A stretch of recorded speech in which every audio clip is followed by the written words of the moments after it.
पत्नी जिसका प्रसव होना था अस्पताल में एडमिट थी। पति बाहर इंतजार कर रहा था।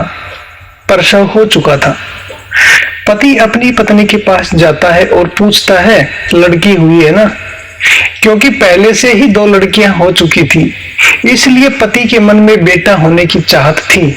लेकिन पति को उम्मीद नहीं थी कि बेटा पैदा होगा, क्योंकि इंसान को कभी कभी अपनी किस्मत पर भरोसा भी होता है कि शायद मेरे नसीब में ऐसा ही होगा। इसलिए उसने पहले ही पूछ लिया कि लड़की हुई है ना? पत्नी को भी अपने पति से इसी प्रश्न की उम्मीद थी। पत्नी ने उम्मीद भी नहीं की थी कि उसका पति उसका हालचाल पूछेगा, उसके प्रसव पीड़ा को महसूस करेगा और पूछेगा कि आप ठीक हो ना। लेकिन वो अपने पति के मन की इच्छा को जानती थी, परंतु पत्नी क्या करती, ये तो सब भगवान की महिमा है। कितना अच्छा लगता पत्नी को अगर पति एक बार उसके माथे को चूम लेता, एक बार उसके बालों को सहला देता, शायद वो प्रसव पीड़ा को भूल जाती। पत्नी अपने पति के सवाल का जवाब नहीं दे पाई और अपनी पलकें झुका दी। पति इसे हाँ समझे या हाँ से ज्यादा कुछ और, लेकिन पत्नी के पलक झुका देने भर में ही इतनी दृढ़ता थी कि वह अपनी पति से कह देना चाहती थी कि हाँ, लड़की हुई है और इसके लिए आपको दुखी होने की जरूरत नहीं है। मैं अपनी बेटी को पालूंगी और खूब पढ़ाऊंगी। पति अपनी पत्नी से पूछता है, अब क्या करेगी तू? पालूंगी और क्या करूंगी? शादी कैसे करेगी? पत्नी अपने पति से कहती है, अभी तो पैदा ही हुई है, शादी के नाम पर अभी से क्यों सूखने लग गई हो आप? पति नाराज होते हुए कहता है, तू जैसे जानती ही नहीं है, 3 बेटियां हो गई है, हाथ पहले से ही इतना टाइट है, गरीबी से पहले ही परेशान है, कोई कमाने का भी तो साधन नहीं है, फिर शादी कौन सी बातों में हो जाती है? पहले ही कहा था ना टेस्ट करा लेते हैं, लेकिन सरकार भी जीने नहीं देती है। पत्नी अपने पति को दिलासा देते हुए कहती है, आप मन को इतना छोटा क्यों कर रहे हो? भगवान ने भेजी है, वो अपने आप इंतजाम कर देगा। पति गुस्से में बोलता है, भगवान? हाँ, भगवान ने कुछ करना होता तो एक लड़का ही दे दिया होता, कुछ जीने का मकसद तो रहता। उसने तो काम धंधे में भी ऐसी पनौती डाल रखी है कि घर की रोटी तक पूरी नहीं होती है, ऊपर से 3 बेटियां और ये नंगा समाज। पत्नी प्रसव पीड़ा भूल गई थी। पति की पीड़ा उसे अपनी पीड़ा से बड़ी लगने लग गई। एकाएक उसने पति की झोली में बेटी को डाल दिया।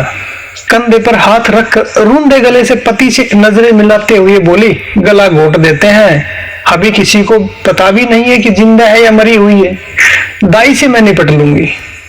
पति का बदन एकदम से सन पड़ गया। काटो तो खून नहीं। शायद सभी सवालों का जवाब पत्नी ने एक बार में ही दे दिया। एक बार में ही अपने पति के दुख का अंत कर देना चाहती थी। पति को अपनी पत्नी से ऐसी उम्मीद नहीं थी। वह अपनी पत्नी के कठोर पड़ चुके चेहरे की ओर देखता तो कभी अपनी नवजात प्यारी सी बेटी को। उसने एकाएक अपनी बेटी को कलेजे से लगा लिया। मन के भीतर प्रकाश का बड़ा सूरज चमकने लगा। बेटी ने अपने पिता के कान में धीरे से कह दिया, पापा आप चिंता ना करो, मैं आपके टाइट हाथ को खोलने के लिए आई हूँ। आप फिक्र ना करो, मुझे भगवान ने आपको अमीर बनाने के लिए ही भेजा है। पिता के सीने से लगी बेटी को देखकर पत्नी की आंखें आंसुओं से टिमटिमाने लगी। पति ने आगे बढ़कर पत्नी के आंसू पोंछे और अपने भीतर एक लंबी सांस भरकर बोला, हम दोनों अपनी बेटियों को पालेंगे, खूब पढ़ाएंगे, धूमधाम से इनकी शादी करेंगे। हमारे समाज में बेटियों के लिए कई बुराइयां फैली हैं, जिनसे आज मैं आपको इस वीडियो के माध्यम से अवगत कराना चाहता हूं, क्योंकि समाज तो हम इंसानों ने बनाया है, तो इसमें फैली बुराई को खत्म करने का कर्तव्य भी हमारा ही है। बेटी पैदा होती है तो सबसे पहले माता पिता के मन में एक सवाल उठ जाता है कि क्या आज के नंगे समाज में मैं अपनी बेटी की सुरक्षा कर पाऊंगा?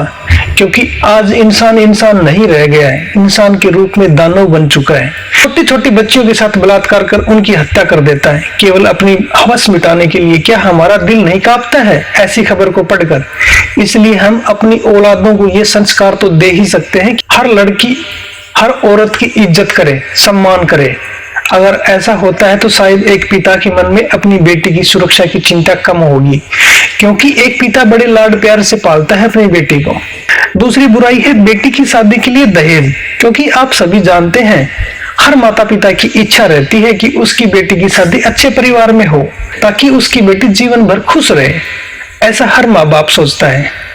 लेकिन अच्छे परिवार में अपनी बेटी की शादी करने के लिए एक पिता को दहेज के रूप में बहुत सारी धनराशि देनी पड़ती है, चाहे उसे कितना भी कर्ज क्यों ना लेना पड़े। मेरा मानना है कि जिस घर में बेटे का रिश्ता होने जा रहा है वो बने तो हमारे रिश्तेदार ही ना।